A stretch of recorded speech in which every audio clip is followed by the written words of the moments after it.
সাকিব খানের অমতে বাচ্চা নেওয়ায় আজ তাদের বিচ্ছেদ হতে যাচ্ছে বলে অভিযোগ করেছেন নায়িকা অপু বিশ্বাস।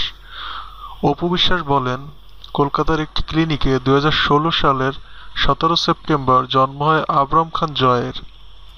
অপু বলেন, সাকিব চায়নি আমাদের সন্তান পৃথিবীতে আসুক।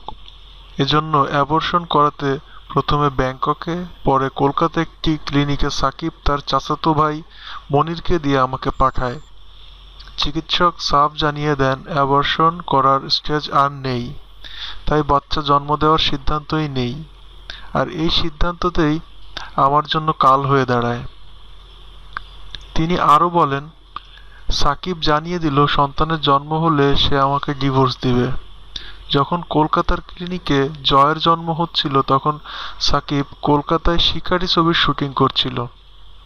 বারবার অনুরোধ সত্ত্বেও একটি বারের জন্যও সে আমাকে বা বাচ্চাকে দেখতে আসেনি।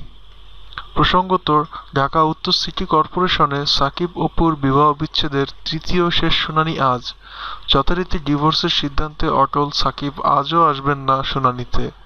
সমঝোতার কোনো সুযোগ নেই দেখে অপুও বিচ্ছেদ মেনে নিয়েছেন।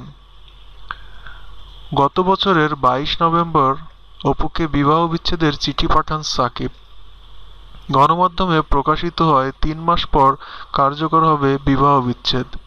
সেই হিসাবে 22 ফেব্রুয়ারি সাকিবের বিবাহ বিচ্ছেদের চিঠি পাঠানোর 3 মাস পূর্ণ হয়। তবে ওই সময় সাকিব অপুর বিবাহ বিচ্ছেদ কার্যকর হয়নি বলে জানান ঢাকা সিটি কর্পোরেশন।